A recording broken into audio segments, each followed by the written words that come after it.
Hello, I'm Rob Kaplan with HiBrite Lighting, and I'm about to show you our free lights shared savings program.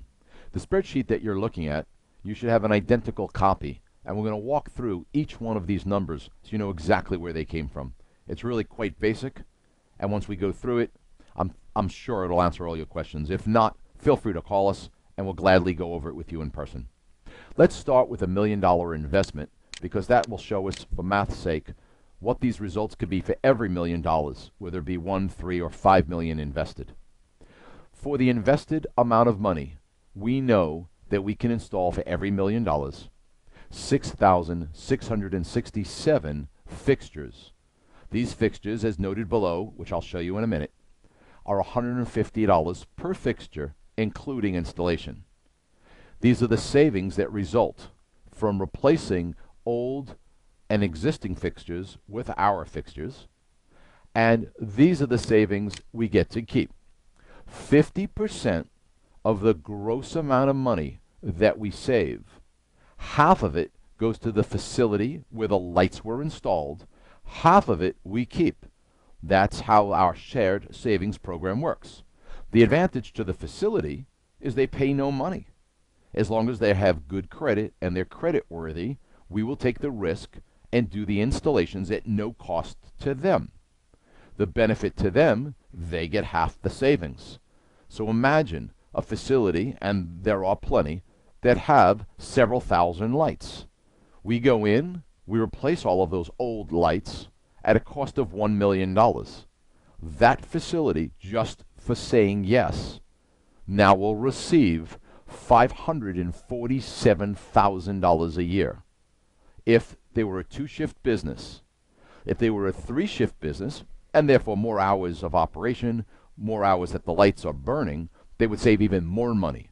This is even more dramatic. In a 24-hour operation, imagine we go into a distribution center, a factory, change out their lights. We spend $1 million. That facility will now receive $730,000 a year. That's why they say yes. Now, what do we receive? We receive the other half.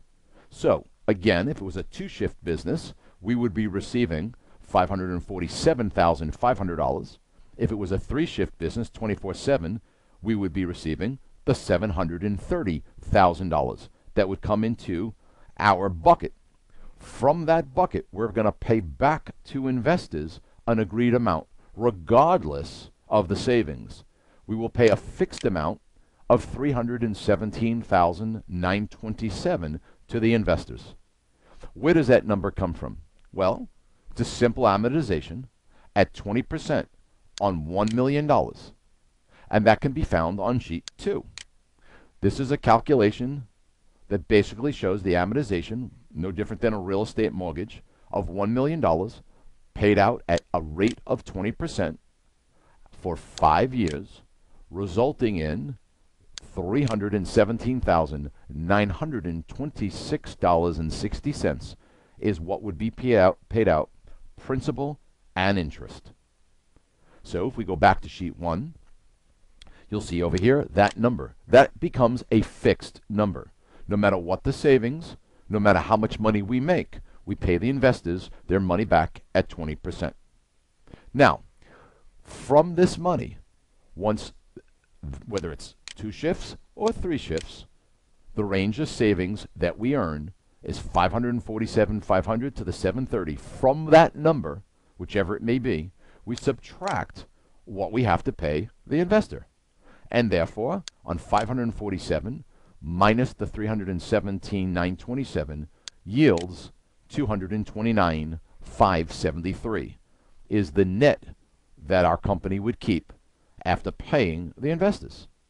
If it actually was a 24/7 operation, yielding $730,000 in savings, after paying the investors, we would yield $412,073. What we're proposing is that the affiliate, the associate, that's instrumental in arranging and helping place that capital would get 20% of the earnings coming to our company.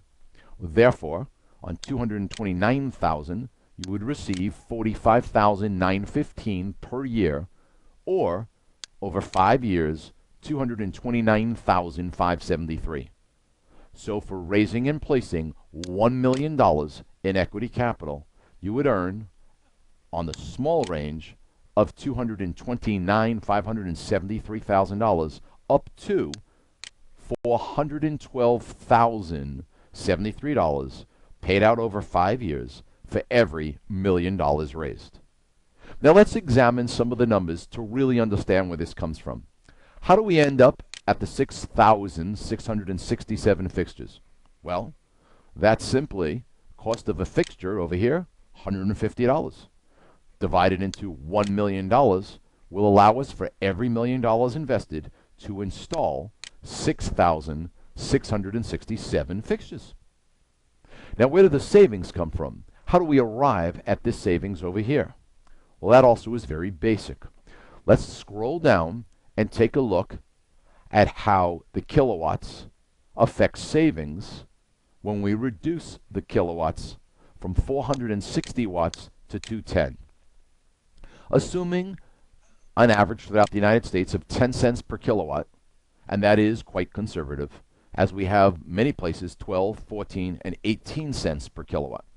But assuming 10, the typical lights that have been installed over the decades burn 460 watts.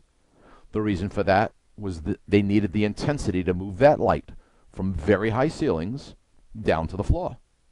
But now with today's technology, we could do a better job at that, and we could get into the fixture and all of its attributes, but just for now accept our fixtures do a better job at 210 watts. That's a savings of 250 watts for every fixture we install. We know, and trust the math here, you can always come back and look at this, that that's a savings of 0.025 or 2.5 cents savings per hour. So we jump down over here and we multiply, based on the hours of operation, that 2.5 cents per hour, whether it be for 2 shifts or 3 shifts, and that yields the savings of the $164 a fixture or the $219 per fixture. Now, as described up above, we give half that savings to the very facility where we install the lights. The other half we keep. So on an annual basis, we're keeping either $82 or $110 based on hours of operation. We're keeping either $82 or $110 per fixture per year. These numbers here are then multiplied by the total number of fixtures. And therefore we end up with savings of either $1,095,000 if it was indeed a 2-shift business, or $1,460,000 if it was indeed a 3-shift business. And again, half of these numbers yield 50% that we save, same 50% the facility gets to keep.